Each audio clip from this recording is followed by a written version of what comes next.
श्राद्ध पक्ष की दसवीं, एकादशी और द्वादशी, इन 3 तिथियों पर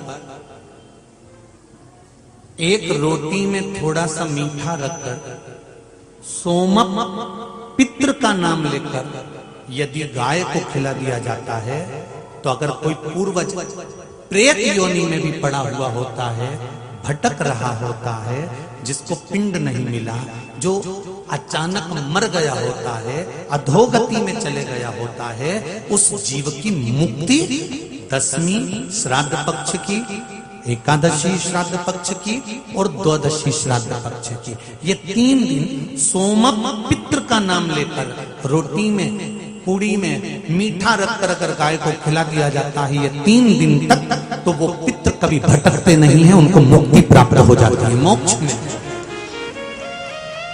पितृपक्ष को हम समझे। किसी ने कहा नखून मत काटना, किसी ने कहा नया कपड़ा मत लेना, पितृपक्ष में 16 दिन नए कपड़े नहीं लेना चाहिए, कोई कहे ये नहीं करना चाहिए, कोई कहे मकान का मुहूर्त, कोई कहे ये मुहूर्त, कोई कहे वो मुहूर्त, कोई कहे अच्छा काम करने के लिए मत जाओ, अच्छा मंगल कार्य के लिए आगे मत बढ़ो। शिव महापुराण की कथा कहती है कि पितृ बुरे नहीं होते हैं,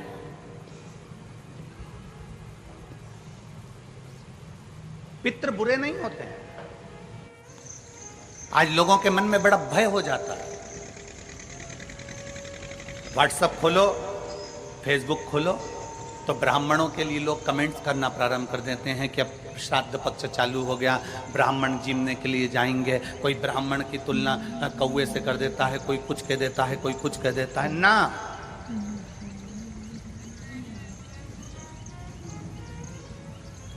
गायत्री करने वाला ब्राह्मण, वेद पाठ करने वाला ब्राह्मण, संध्या करने वाला ब्राह्मण की तुलना किसी साधारण से नहीं होती, उसकी तुलना तो स्वयं नारायण और ब्रह्मा से होती है, स्वयं नारायण और ब्रह्मा से होती है।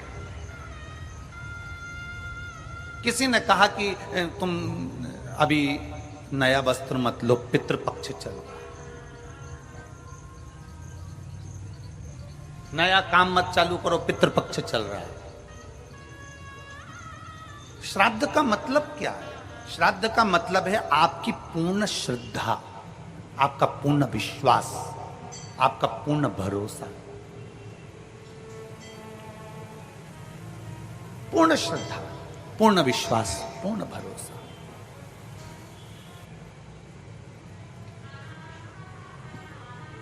पितृपक्ष श्राद्ध का समय गलत समय नहीं है। कोई काम आपको शुरू करना है तो पितृपक्ष में शुरू कर सकते। बस पितृपक्ष में एक काम चालू करो। पितृपक्ष में बन सके गौ माता को रोटी दो, पितृपक्ष में बन सके गौ माता को जल दो, पितृपक्ष में बन सके तो भूखे को भोजन कराओ, प्यासे को पानी पिलाओ। पितृपक्ष में बन सके, तुम्हें किसी ने कह दिया, कोई विद्वान ने तुम्हें बता दिया कि तुम्हारे पितृ दोष है, तुम्हारे घर में काल सर्प दोष है, तुम्हारे घर में ऐसा दोष है, तो एक काम चालू करो, 16 दिन श्राद्ध के एक चावल का दाना देवाधिदेव महादेव के शिवलिंग पर समर्पित करो, दूसरा चावल का दाना अशोक सुंदरी की जगह पर समर्पित करो, और 1 लोटा जल पहले अशोक सुंदरी वाली जगह पर थोड़ा सा चढ़ाओ, उसके बाद शंकर भगवान को उस जल को अर्पित करो, अपना गोत्र बोलकर अपने पितरों का स्मरण कर कर आपका पितृदोष अपने आप शांत हो जाएगा, दोष मिट जाएगा, आपका पितृदोष शांत, आपका दोष समाप्त।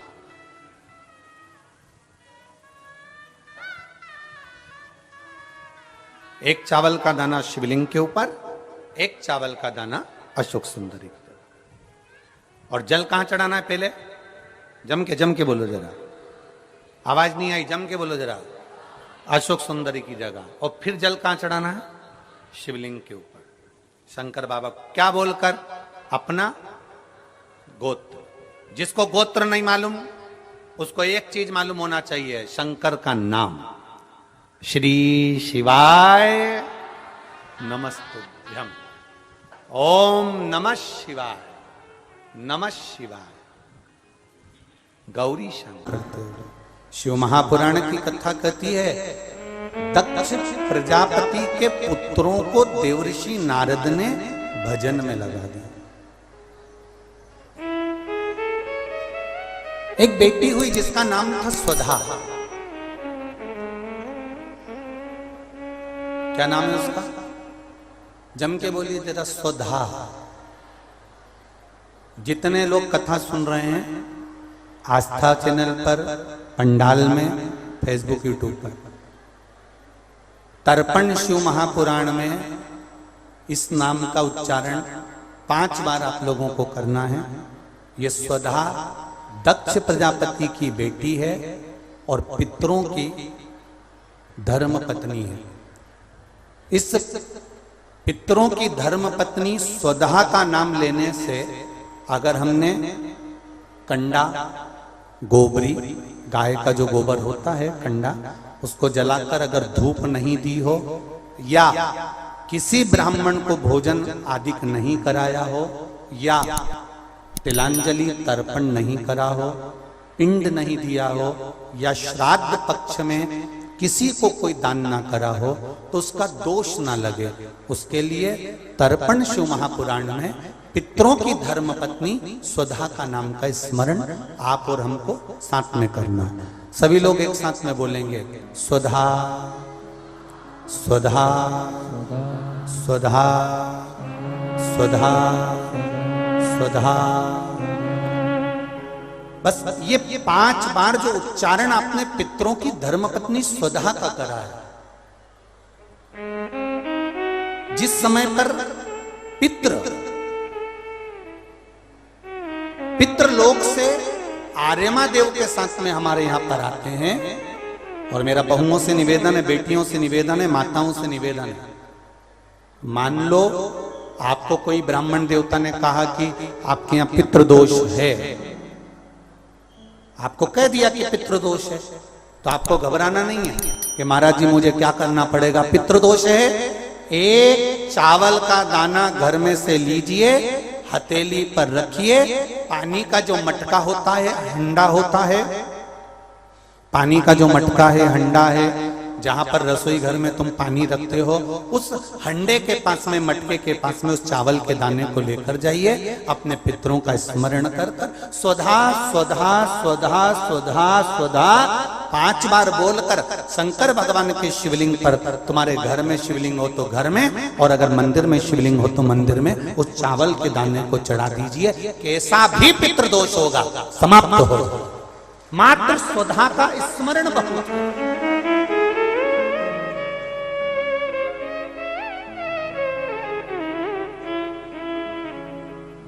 हम तो उनसे भी कहेंगे जिनका बार बार एक्सीडेंट होता हो,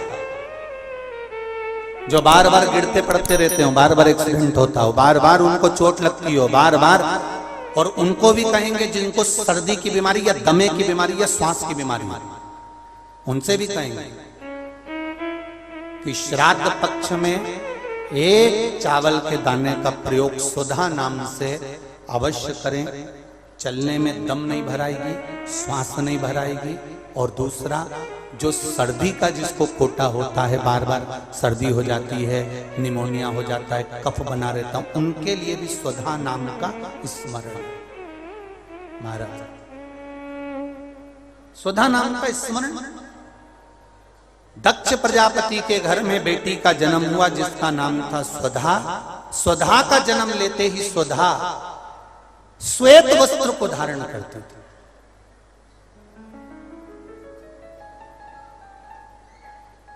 कोई वस्त्र अगर स्वधा पहन रही है तो श्वेत वस्त्र धारण कर रही है। एक दिन माता प्रसूति ने स्वधा को बुलाया। स्वधा, आप इधर आओ। स्वधा आई। हाँ मां। बेटी, जब घर में इतने सारे आभूषण हैं,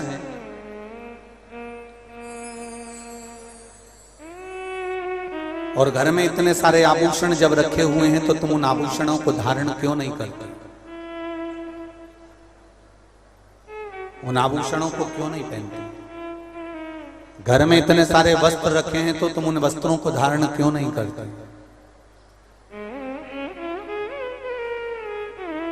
स्वधा कहती हैं मां। संसार सागर में जब किसी के प्राण छूट जाते हैं और प्राण छूटने के बाद वो जीवात्मा अगर अच्छी जीवात्मा है तो वो देवलोक चली जाती है, जो बुरी जीवात्मा है वो भटकती रहती है, भटकती है। मां उन जीवात्माओं के कल्याण के लिए मैं श्वेत वस्त्र धारण करता हूं। श्वेत वस्त्र, श्वेत चावल का दाना, श्वेत दूध, श्वेत दही, श्वेत शकरखंड, श्वेत पुष्प, श्वेत जनेऊ, श्वेत वस्त्र, ये मेरे शंकर भगवान को अति प्रिय लगते हैं। उसका कारण है कि उनको पितरों को मुक्ति देना पड़ती है, पितरों को मोक्ष देना होता है। आज एक प्रश्न किसी ने सीहोर ऑफिस में भेजा है कि गुरुजी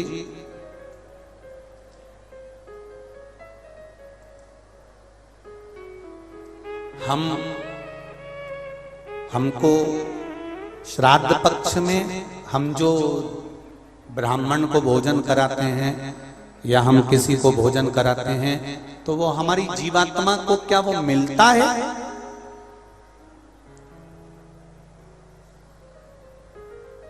क्या विचार है भाई?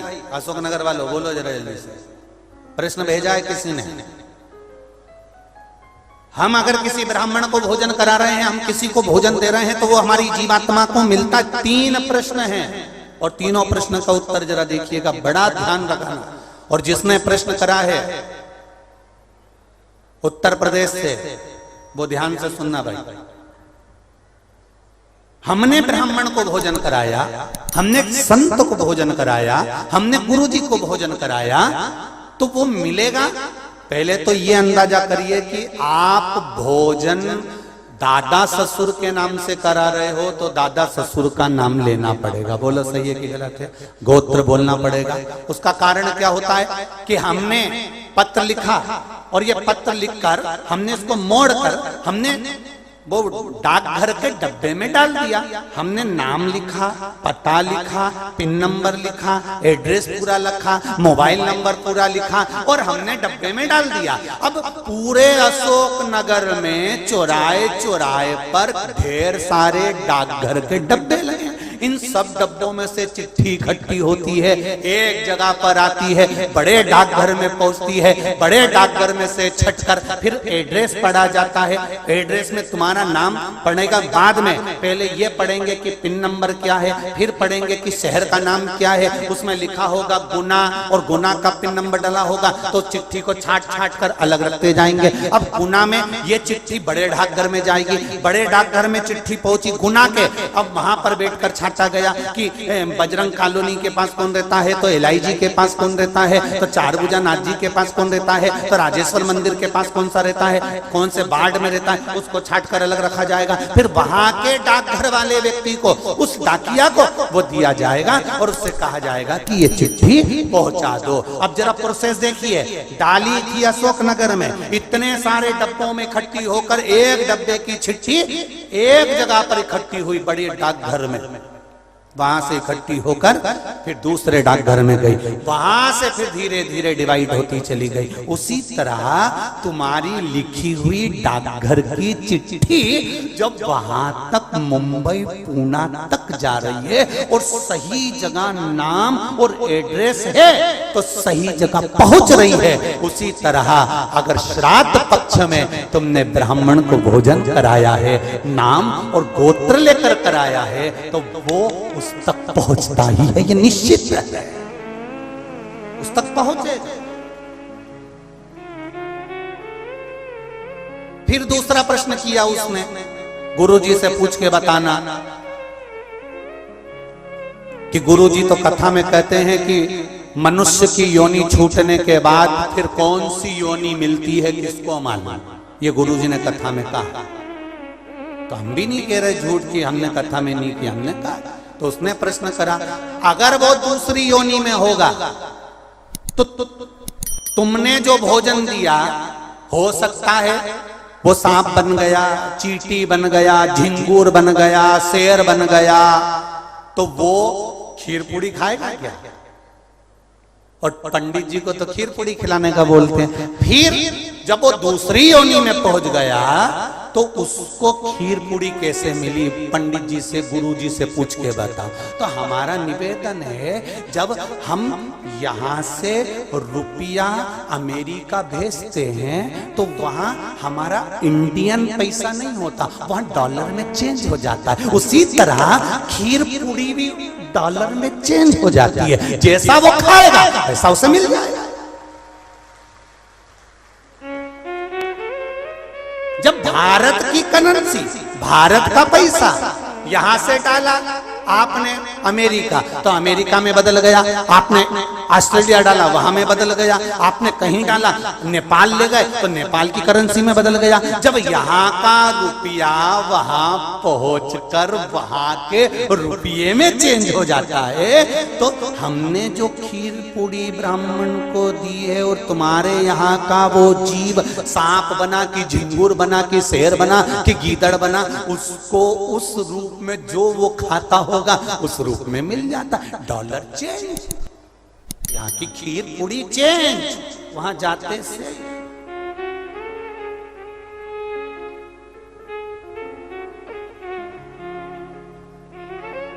फिर तीसरा प्रश्न लिखा, अगर हमारे घर के पूर्वज शिव महापुराण की कथा सुन सुन के तर गए तो फिर हम श्राद्ध काय को करें?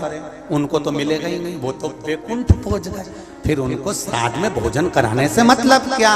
तो हमारा इतना सा कहना है, यूपी वालों जो तुमने प्रश्न करा बहुत जोरदार करा रे, तो एक उत्तर और अच्छे से सुन लो कि मान लो तुमने अगर श्राद्ध में भोजन कराया और तुम कह रहे हो उनका तो मोक्ष हो गया शिव पुराण सुनकर, फिर श्राद्ध करने से कौन सा फायदा? तो तुम भोजन कराओ, ये भोजन का फल वहां जाएगा। जैसे तुमने कोई सामान या रुपया मुंबई भेजा तुम्हारे रिश्तेदार किया, और मुंबई में रिश्तेदार का मालूम पड़ा कि उनने घर छोड़ दिया या वो कहीं चले गए या वो कहीं समाप्त हो गए, तो वो रुपया, वो सामान तुम्हारा वापिस तुम्हारे पास आ जाएगा। तो तुमने जो पुण्य करा है अगर उसने नहीं लिया तो वो पुण्य तुम्हारे खाते में वापिस आ जाएगा। इसलिए कि मां